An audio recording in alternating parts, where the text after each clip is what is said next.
Hello po, andito na naman ako. Oh, hindi parang boses sa laki.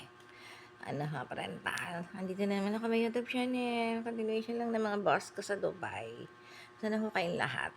Nung bagong dating ako doon, kaatatan ko mag-work na.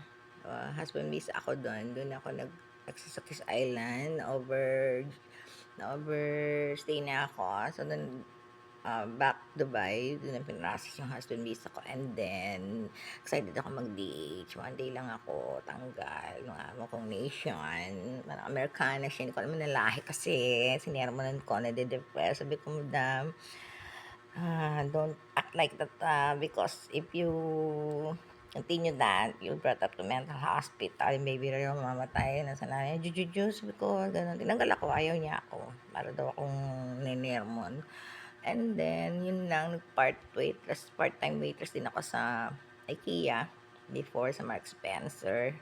And then, sa Golden Rose, sa Pakistan, si Sir Boss. Beauty consultant na ako, Sir Chan, Pakistan siya.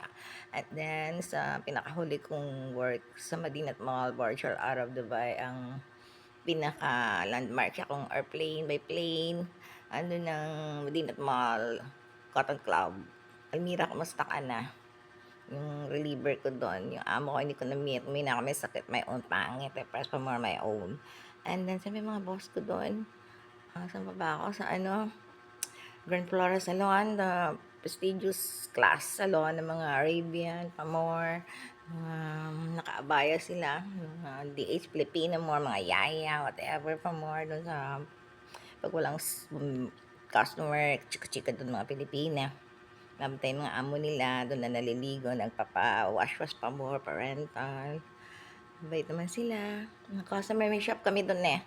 Si Madam Boss Don, Beauty Grand Flora Salon ng Rasidia. Teka muna.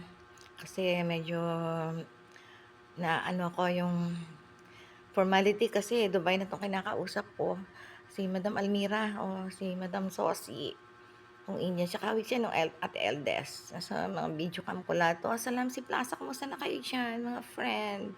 Andito na ako sa Pinas. Matagal na nga. That's ang fox. Babos.